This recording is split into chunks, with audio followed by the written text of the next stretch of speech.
ਬਿਸਮਿਲ੍ਲਾ ਰਹਿਮਾਨ ਰਹੀਮ।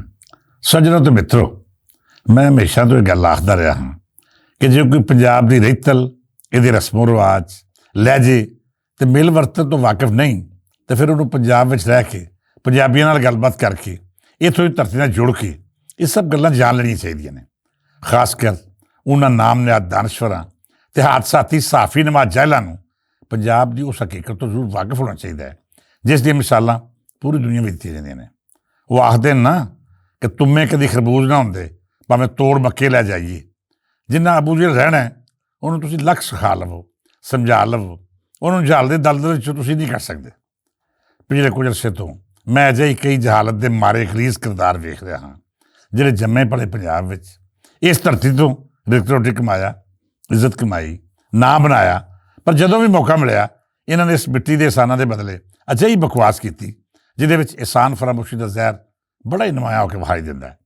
ਮੈਂ ਸਮਝਦਾ ਹਾਂ ਕਿ ਇਹਦੇ ਵਿੱਚ ਉਸ ਤਬਕੇ ਦਾ ਕਸੂਰ ਜ਼ਿਆਦਾ ਹੈ ਜਿਹਨੇ ਹਮੇਸ਼ਾ ਤੋਂ ਪੰਜਾਬ ਨੂੰ ਮੰਨਫੀ ਤੌਰ 'ਤੇ ਪੇਸ਼ ਕੀਤਾ, ਜਿਹਨੇ ਇੱਕ ਸਾਜ਼ਿਸ਼ ਦੇ ਤਹਿਤ ਇਹ ਤਾਸਰ ਬਣਾਉਣ ਦੀ ਕੋਸ਼ਿਸ਼ ਕੀਤੀ ਕਿ ਪੰਜਾਬੀ ਬੋਲੀ ਗਾਲ ਮੰਦੇ ਦੀ ਅਲਾਮਤ ਹੈ। ਉਹ ਮਾਈਂਡ ਸੈੱਟ ਜਿਹਨੇ ਬੀਕਨ ਹਾਊਸ ਜਾਂ ਵੱਡੇ ਅਦਾਰੇ ਨੂੰ ਇਹ ਨੋਟਿਸ ਲਾਉਣ ਦੀ ਉਸਕਲ ਦਿੱਤੀ ਕਿ ਪੰਜਾਬੀ ਬੋਲੀ ਵਿੱਚ ਗੱਲਬਾਤ ਨਾ ਕੀਤੀ ਜਾਏ। ਮਤਲਬ ਇੱਕ ਤਾਲੀਮੀ ਅਦਾਰਾ ਜਿਹਦਾ ਮਾਲਕ ਪੰਜਾਬ ਵਿੱਚ ਜੰਮਿਆ ਪਲਿਆ ਅਤੇ ਇੱਥੇ ਹੀ ਉਹਨੇ ਸਿਆਸਤ ਕੀਤੀ, ਉਹ ਵੀ ਪੰਜਾਬੀ ਬੋਲੀ ਬਾਰੇ ਆਪਣੇ ਅਦਾਰੇ ਵਿੱਚ ਅਜਿਹੀ ਜ਼ਹਿਰੀਲੀ ਫਿਜ਼ਾ ਕਾਇਮ ਕਰ ਰਿਹਾ ਹੈ ਜਿਹਦਾ ਦਿਫਾ ਮੁਮਕਿਨ ਹੀ ਨਹੀਂ। ਬਦਕਿਸਮਤੀ ਵੇਖੋ, ਇਸ ਅਦਾਰੇ ਦੇ ਮਾਲਕ ਦਾ ਤਾਲੁਕ ਉਸ ਸ਼ਹਿਰ ਨਾਲ ਹੈ ਜਿੱਥੇ ਪੰਜਾਬੀ ਬੋਲੀ ਦੇ ਮੱਥੇ ਦਾ ਟਿੱਕਾ ਬੁੱਲ੍ਹੇ ਸ਼ਾਹ ਦਾ ਮਜ਼ਾਰ ਹੈ।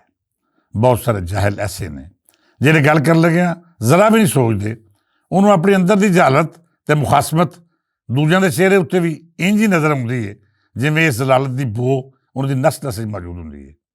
ਪਿਛਲੇ ਦਿਨੇ ਮਨਸੂਰ ਅਲੀ ਖਾਨ ਨਾਮੀ ਐਂਕਰ ਨੇ ਅਦਾਕਾਰ ਮਾਇਰਾ ਖਾਨ ਨਾਲ ਇੱਕ ਇੰਟਰਵਿਊ ਕੀਤਾ। ਗੱਲ ਟੁੱਟਦੀ ਟੁੱਟਦੀ ਪੰਜਾਬੀ ਬੋਲੀ ਤੱਕ ਜਾ ਪੜੀ। ਅਦਾਕਾਰਾ ਜਿਹੜੀ ਪੰਜਾਬੀ ਨਹੀਂ, ਜਿਹਦੀ ਮਾਂ ਬੋਲੀ ਪੰਜਾਬੀ ਨਹੀਂ, ਉਹਨੇ ਆਖਿਆ ਕਿ ਮੈਨੂੰ ਪੰਜ ਦਰਿਆਵਾਂ ਦੀ ਧਰਤੀ 'ਤੇ ਬੋਲੀ ਬਹੁਤ ਸੋਹਣੀ ਲੱਗਦੀ ਹੈ। ਇਹਦੇ ਜਵਾਬ ਵਿੱਚ ਉਹ ਐਂਕਰ ਜਿਹੜਾ ਪੰਜਾਬ ਵਿੱਚ ਜੰਮਿਆ ਪਲਿਆ, ਇਸ ਧਰਤੀ ਤੋਂ ਇੱਜ਼ਤ ਕਮਾਈ, ਪੈਸਾ ਕਮਾਇਆ ਅਤੇ ਇਸ ਧਰਤੀ ਨੂੰ ਨਾਂ ਅਤੇ ਸ਼ੋਹਰਤ ਦਿੱਤੀ, ਉਹਨੇ ਆਖਿਆ ਪੰਜਾਬੀ ਬੋਲੀ ਵਿੱਚ ਹਰ ਮੌਕੇ ਦੀ ਗਾਲ ਮੌਜੂਦ ਹੁੰਦੀ ਹੈ। ਉਹਨੇ ਤਾਸਰ ਦੇਣ ਦੀ ਕੋਸ਼ਿਸ਼ ਕੀਤੀ ਜਿਵੇਂ ਪੰਜਾਬੀ ਸਿਰਫ ਗਾਲਾਂ ਜਾਂ ਬੁਰਾਈਆਂ ਕਰਨ ਵਾਲੀ ਬੋਲੀ ਹੈ। ਇਹ ਬਦਬਖਤ ਅਤੇ ਬੇਸ਼ਰਮ ਇਨਸਾਨ ਜਿਹੜਾ ਸ਼ੋਹਰਤ ਪਿੱਛੇ ਨੱਸਦਾ, ਔਰਤ ਮਾਰਤ ਦੀ ਹਮਾਇਤ ਵਿੱਚ ਪੁੱਠੀਆਂ ਸਿੱਧੀਆਂ ਦਲੀਲਾਂ ਦਿੰਦਾ, ਕਦੀ ਕਿਸੇ ਵੱਡੀ ਸਿਆਸਤਦਾਨ ਦਾ ਇੰਟਰਵਿਊ ਕਰਕੇ ਆਪ ਦੇ ਰਿਕਾਰਡ ਗੱਲਾਂ ਲੀਕ ਕਰ ਦਿੰਦਾ ਹੈ ਅਤੇ ਕਦੀ ਆਪ ਕਿਸੇ ਖਾਸ ਨਜ਼ਰੀਏ ਦਾ ਬੱਚਾ ਜਬੂਰਾ ਬਣ ਕੇ ਬਾਂਦਰਹਾਰ ਡਗਡੁਗੀ ਉੱਤੇ ਨੱਚਣ ਲੱਗ ਪੈਂਦਾ ਹੈ। ਇਸ ਸ਼ਖਸ ਨੂੰ ਜ਼ਰਾ ਵੀ ਸ਼ਰਮ ਨਾ ਆਈ ਕਿ ਜਿਹੜੀ ਬੋਲੀ ਬੁੱਲ੍ਹੇ ਸ਼ਾਹ ਦੀ ਬੋਲੀ ਹੈ, ਜਿਹਨੇ ਵਾਰਿਸ ਸ਼ਾਹ ਦੀ ਹੀਰ ਰਾਹੀਂ ਦੁਨੀਆ ਜਹਾਨ ਨੂੰ ਮੁਹੱਬਤ ਦੀਆਂ ਬਾਰੀਕੀਆਂ ਸਿਖਾਈਆਂ, ਜਿਹਨੇ ਸੋਹਣੀ ਦੇ ਕੱਚੇ ਘੜੇ ਨੂੰ ਇੱਕ ਅਜਿਹਾ ਫਲਸਫਾ ਬਣਾ ਕੇ ਪੇਸ਼ ਕੀਤਾ ਜਿਹਦੀ ਮਿਸਾਲ ਜ਼ਿੰਦਗੀ ਦਾ ਸਬਕ ਤੋਂ ਹੁੰਦੀ ਹੋਈ ਆਖਰਤ ਦੇ ਕੰਢੇ ਤੱਕ ਜਾਂਦੀ ਹੈ, ਜਿਹਨੇ ਸੈਫੁਲ ਮਲੂਕ ਦੀ ਗੱਲ ਕੀਤੀ, ਜਿਸ ਬੋਲੀ ਨੇ ਮਿਰਜ਼ਾ ਸਾਹਿਬਾ ਜਿਹਾ ਸ਼ਾਹਕਾਰ ਤਖਲੀਕ ਕੀਤਾ, ਔਰ ਇਸ ਬੋਲੀ ਨੇ ਹਫੀਜ਼ ਤਾਇਬ ਦੀ ਨਾਤਾਂ ਰਾਹੀਂ ਇਸ਼ਕੇ ਮੁਸਤਫਾ ਦੀ ਨਵੀਂ ਬੁਲੰਦੀ ਵੇਖੀ। ਉਸ ਬੋਲੀ ਬਾਰੇ ਇਹ ਅਜਿਹੀ ਬਕਵਾਸ ਕਰ ਰਿਹਾ ਹੈ ਜਿਹਦਾ ਨਾ ਦਿਫਾ ਮੁਮਕਿਨ ਨਹੀਂ ਅਤੇ ਨਾ ਹੀ ਐਸੀ ਦਲੀਲ ਦਿੱਤੀ ਜਾ ਸਕਦੀ ਹੈ ਜਿਹਦੇ ਰਾਹੀਂ ਇਸ ਸ਼ਖਸ ਨੂੰ ਜ਼ਰਾ ਵੀ ਰਿਆਇਤ ਮਿਲ ਸਕੇ ਕਿ ਉਸ ਦਾ ਮਤਲਬ ਕੁਝ ਹੋਰ ਸੀ। ਸੱਜਣ ਪਿਆਰਿਓ, ਮੈਂ ਆਪਣੀ ਹਯਾਤੀ ਦੇ 60 ਵਰ੍ਹੇ ਇਸ ਤਹਿਰੀਕ ਨੂੰ ਦਿੱਤੇ ਨੇ। ਅਸੀਂ ਇਸ ਨਾਮ ਨਿਹਾਦ ਅਲੀਟ ਕਲਾਸ ਦੇ ਦਿਮਾਗ ਵਿੱਚੋਂ ਇਹ ਖਨਾਸ ਕੱਢ ਸਕੀਏ ਕਿ ਪੰਜਾਬੀ ਬੋਲੀ ਮੁਹੱਬਤ, ਫਲਸਫੇ ਅਤੇ ਉੱਚੀ ਤਖਲੀਕ ਦੀ ਬੋਲੀ ਨਹੀਂ। ਮੈਂ ਇਸ ਤਹਿਰੀਕ ਰਾਹੀਂ ਹਰ ਉਹ ਬੂਹਾ ਖੜਕਾਇਆ ਜਿੱਥੋਂ ਪੰਜਾਬੀ ਬੋਲੀ ਦੇ ਖਿਲਾਫ ਬਕਵਾਸ ਹੋ ਰਹੀ ਸੀ। ਮੈਂ ਹਰ ਉਸ ਸਾਜ਼ਿਸ਼ ਦੇ ਗਰੇਬਾਨ 'ਤੇ ਹੱਥ ਪਾਇਆ ਜਿਹੜਾ ਬੁੱਲ੍ਹੇ ਸ਼ਾਹ ਦੀ ਬੋਲੀ ਨੂੰ ਮੰਦਾ ਬੋਲ ਰਿਹਾ ਸੀ। ਮੈਂ ਹਰ ਉਸ ਅਦਾਰੇ ਨੂੰ ਚੈਲੰਜ ਕੀਤਾ ਜਿਹੜਾ ਇਸ ਧਰਤੀ ਦੇ ਰੇਤਲ ਦੇ ਖਿਲਾਫ ਸਾਜ਼ਿਸ਼ਾਂ ਦੇ ਜਾਲ ਬੁਣ ਰਿਹਾ ਸੀ। ਮੈਂ ਆਪਣੀ ਪੂਰੀ ਹਯਾਤੀ ਲੋਕਾਂ ਦਾ ਮੁਹਾਸਬਾ ਕਰਦਿਆਂ ਗੁਜ਼ਾਰ ਦਿੱਤੀ ਕਿ ਕਿਤੇ ਕੱਲ੍ਹ ਨੂੰ ਕਿਆਮਤ ਦੇ ਰੋਜ਼ ਮੈਂ ਆਪਣੇ ਬਾਬਿਆਂ ਦਾ ਸਾਹਮਣਾ ਕਰਾਂ ਅਤੇ ਮੇਰੇ ਮੱਥੇ 'ਤੇ ਨਦਾਮਤ ਅਤੇ ਸ਼ਰਮਿੰਦਗੀ ਦਾ ਮੁੜਕਾ ਨਾ ਹੋਵੇ। ਮੈਂ ਤਮਾਮ ਪੰਜਾਬੀ ਤਨਜ਼ੀਮਾਂ ਅਤੇ ਲੋਕ ਰਾਜ ਪਾਰਟੀ ਦੇ ਆਗੂਆਂ ਨੂੰ ਗੁਜ਼ਾਰਿਸ਼ ਕਰਾਂਗਾ ਕਿ ਬੇਲੀਓ, ਮੇਰੀ ਉਮਰ ਦੇ ਲੋਕਾਂ ਆਪਣੀ ਹਯਾਤੀ ਵੀ ਹੰਢਾ ਲਈ ਅਤੇ ਫਰਜ਼ ਵੀ ਨਿਭਾ ਲਿਆ। ਅਸਾਂ ਪੰਜਾਬੀ ਬੋਲੀ ਦਾ ਬੁਝਦਾ ਦੀਵਾ ਫਿਰ ਬਾਲ ਕੇ ਸਾਬਤ ਕੀਤਾ ਕਿ ਅਸੀਂ ਜਿਹੜਾ ਮਿਸ਼ਨ ਲੈ ਕੇ ਟੁਰੇ ਸਾਂ ਉਹਨੂੰ ਮੰਜ਼ਿਲ ਤੱਕ ਪੜਾ ਲਿਆ। ਜਿਹੜਾ ਦੀਵਾ ਬਾਲਣ ਵਿੱਚ ਅਸੀਂ ਕਾਮਯਾਬ ਹੋਏ ਹਾਂ, ਹੁਣ ਤੁਹਾਡਾ ਫਰਜ਼ ਹੈ ਕਿ ਇਸ ਦੀਵੇ ਦੀ ਲੋਅ ਨੂੰ ਅਜਿਹੀ ਲਾਟ ਬਣਾਓ ਜਿਹਦਾ ਚਾਨਣ ਕੁੱਲ ਜਾਣ ਤੱਕ ਰਪੜੇ।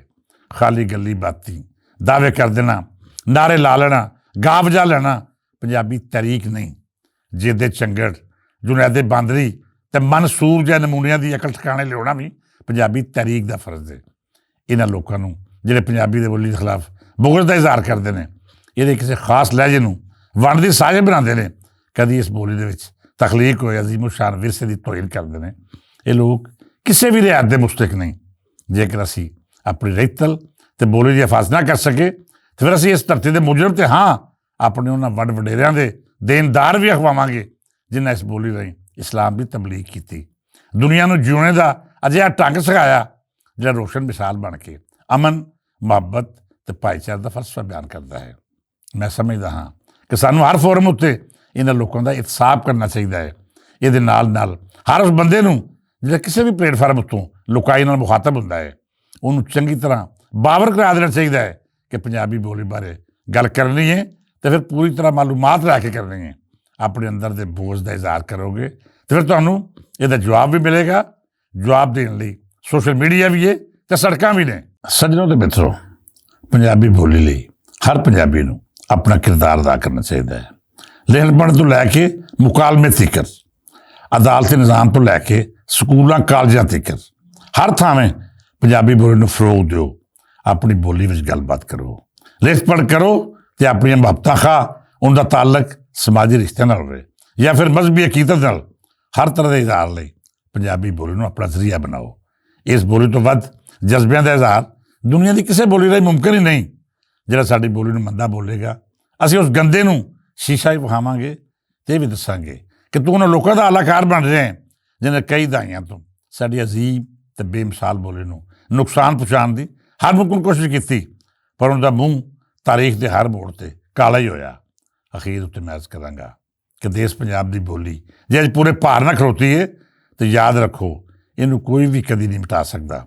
ਉਹ ਬੋਲੀ ਕਿਵੇਂ ਮਿਟ ਸਕਦੀ ਹੈ ਜਿਸ ਬੋਲੀ ਰਾਹੀਂ ਮੇਰੇ ਸੋਹਣੇ ਨਬੀ ਦੀ ਨਾਤ ਬਿਆਨ ਕੀਤੀ ਗਈ ਹੋਵੇ, ਜਿਹੜੀ ਬੋਲੀ ਇਸ਼ਕ ਦੇ ਸੱਚੇ ਤੇ ਸੁੱਚੇ ਇਜ਼ਹਾਰ ਦਾ ਜ਼ਰੀਆ ਬਣੀ ਹੋਵੇ, ਜਿਸ ਬੋਲੀ ਨੇ ਸਾਡੀਆਂ ਮਸੀਤਾਂ ਤੇ ਮੁਕੱਦਸ ਮਹਿਫਲਾਂ ਨੂੰ ਰੂਹਾਨੀਅਤ ਦੀ ਖੁਸ਼ਬੂ ਦਿੱਤੀ ਹੋਵੇ। ਉਹ ਬੋਲੀ ਨਾ ਤਾਂ ਕਦੇ ਮਿਟ ਸਕਦੀ ਹੈ ਤੇ ਨਾ ਹੀ ਉਹਨੂੰ ਮੰਦਾ ਬੋਲਣ ਵਾਲੇ ਨਾਪਾਕ ਕਿਰਦਾਰ ਆਪਣੀਆਂ ਸਾਜ਼ਿਸ਼ਾਂ 'ਚ ਕਾਮਯਾਬ ਹੋ ਸਕਦੇ ਨੇ। ਇਸ ਦੁਆ ਨਾਲ ਇਜਾਜ਼ਤ ਦਿਓ ਕਿ ਰੱਬ ਸੱਚਾ ਪੰਜਾਬੀ ਬੋਲਣ ਵਾਲਿਆਂ ਨੂੰ, ਇਸ ਬੋਲ ਨਾਲ ਮੁਹੱਬਤ ਕਰਨ ਵਾਲਿਆਂ ਨੂੰ ਹਮੇਸ਼ਾ ਇੱਜ਼ਤਾਂ ਦੇਵੇ, ਉਹਨਾਂ ਨੂੰ ਗੈਬ ਵਿੱਚੋਂ ਰਿਜ਼ਕ ਅਤਾ ਕਰੇ ਤੇ ਮੇਰੇ ਦੇਸ਼ ਦੀ ਧਰਤੀ ਉੱਤੇ ਆਪਣੀਆਂ ਰਹਿਮਤਾਂ ਤੇ ਨਿਮਤਾਂ ਦੀ ਛਾਂ ਰੱਖੇ। ਅੱਜ ਲਈ ਇੰਨਾ ਹੀ, ਫਿਰ ਮਿਲਾਂਗੇ। ਇਜਾਜ਼ਤ ਦਿਓ। ਰੱਬ ਰੱਖਾ।